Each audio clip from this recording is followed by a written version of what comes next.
Today in Draw My Life, Ed, and Eddy's Purgatory Theory.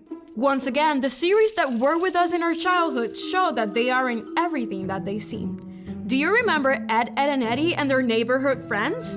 Such good times we spent with them. However, if you think about it, both the cartoons and everything that happened there was a bit strange, don't you think? I mean, scamming people to buy candy?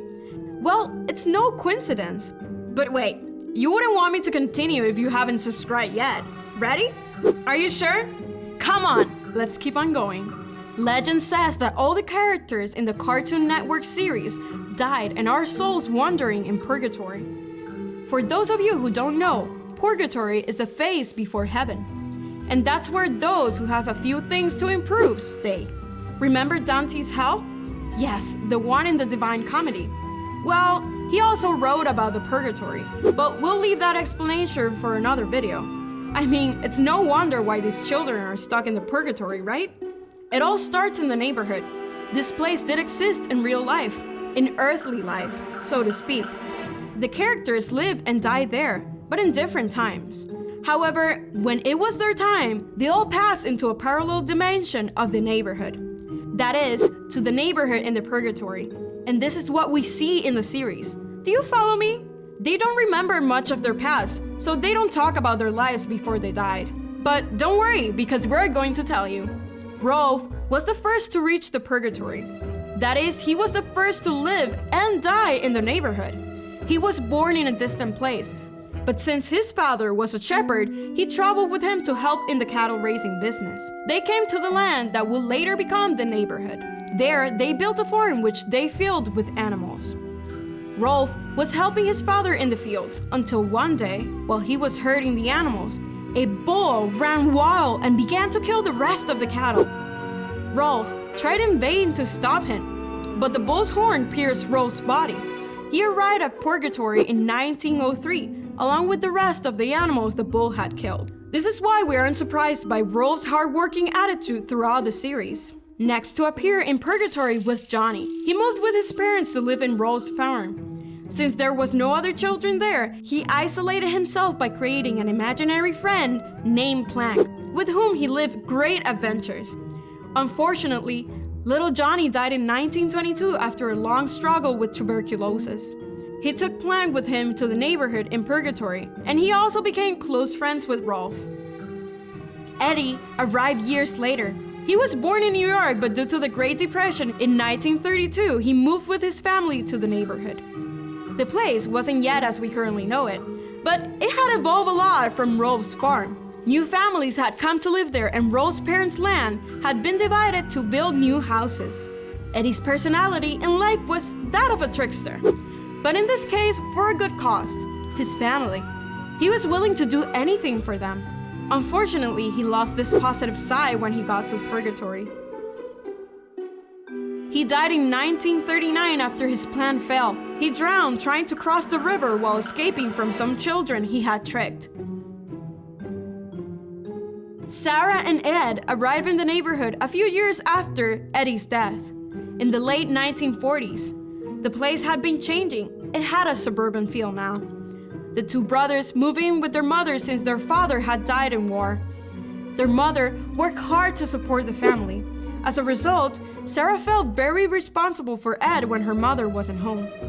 This gradually gave her an angry and controlling nature. She wouldn't let poor Ed alone, who on the other hand was very kind and quiet, although not very intelligent. The absence of his father gave him the extreme resilience he possesses in the series. He took advantage of his free time to read the comics that came after the war. Unfortunately, Ed and Sarah died in 1953 in a car accident when their mother was taking them to visit their grandparents. Neither their manners nor their relationship changed in Purgatory. Once in the 60s, fun-loving Nast came to live in the neighborhood with her parents. They were a typical hippie family of the time. They claimed Nast was a flower child. She loved to play and talk to people, a free spirit, if you will. However, in 1979, she died in a terrible way. One night, while she was sleeping, a killer snuck into her house. He crept into Nast's bedroom, tortured her, and then killed her.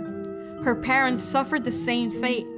When she arrived in Purgatory, because her death had caused her so much trauma, she put aside the memory of her parents. This is why we see that she has so much free time to go out and have fun without a curfew. Almost 10 years later came Ed. Ed was son of two very bright but very cold-hearted scientists. Even though they mostly cared about their work and prizes, they were controlling of little Ed. They forced him to study for long hours and punished him if he didn't meet his goals.